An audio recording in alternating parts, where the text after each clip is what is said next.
Hi, I'm going to read this story called Show and Tell.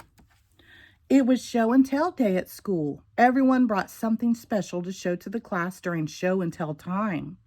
Betty Lou hid hers in her cubby hole. Bert put a big box in his cubby. He wouldn't tell anyone what was inside. I want it to be a surprise, he said. Come on, Bert, said Betty Lou. Let's help Harry. Harry Monster was building a block castle.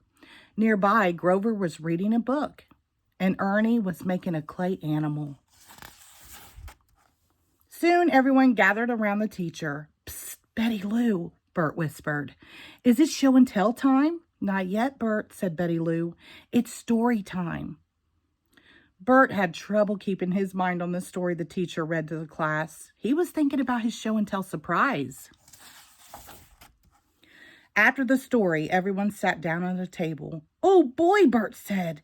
Now it's show and tell time. No, Bert, Betty Lou said.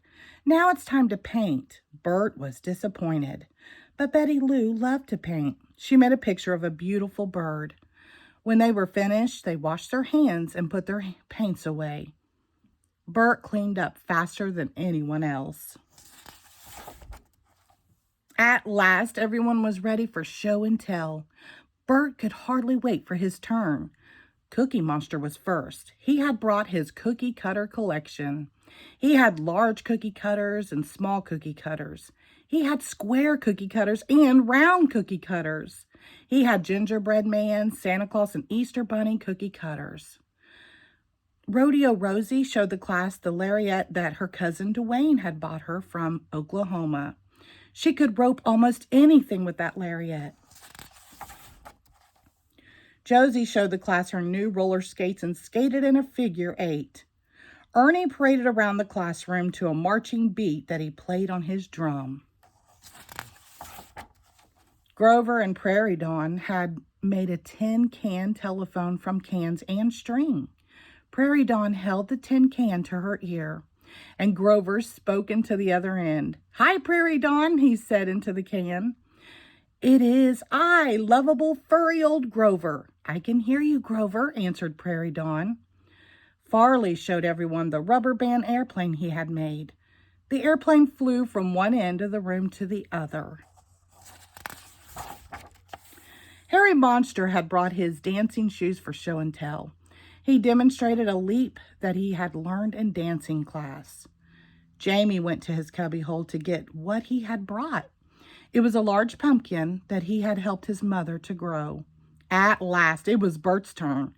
He hurried to his cubby to get his surprise for show and tell. But when Bert opened the box, it was empty. Oh no, he wailed. I brought a special surprise to share with you for show and tell. Bernice, my pet pigeon. But now she's gone. When they saw the empty box, they all began to look for Bernice. Don't worry, Bert. We'll find her, Betty Lou said. Look, pigeon tracks. Sure enough, Bernice had walked across the wet paintings and left footprints all over the room. Betty Lou followed the tracks along the art table across the bookshelf and into the play area.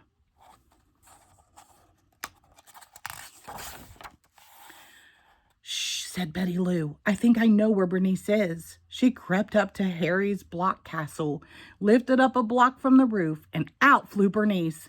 Bernice, Bert cried, holding his arms out to her. Hey, she liked my castle, said Harry Monster. Catch her, everyone yelled. But Bernice was scared by all the noise.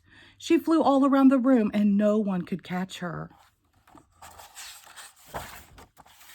Finally, Bernice landed on a high shelf. We'll never get her down, cried Bert. Wait a minute, Betty Lou said. I think it's time for me to bring out the surprise I brought for show and tell. Show and tell at a time like this, Bert moaned. But Betty Lou was already opening her package. It's peanut butter raisin bread that I made myself, she said proudly. Be quiet, everybody, and let me try something. Betty Lou sliced off a piece of bread and crumbled it onto the floor. She made a path of crumbs that led straight into Bernice's box.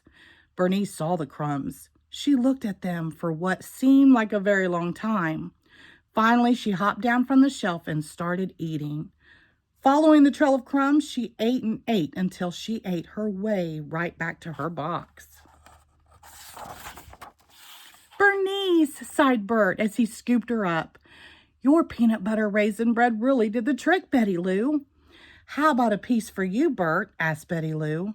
And the next time we have show and tell, why don't you leave Bernice at home and bring your bottle cap collection instead? The end. Thank you.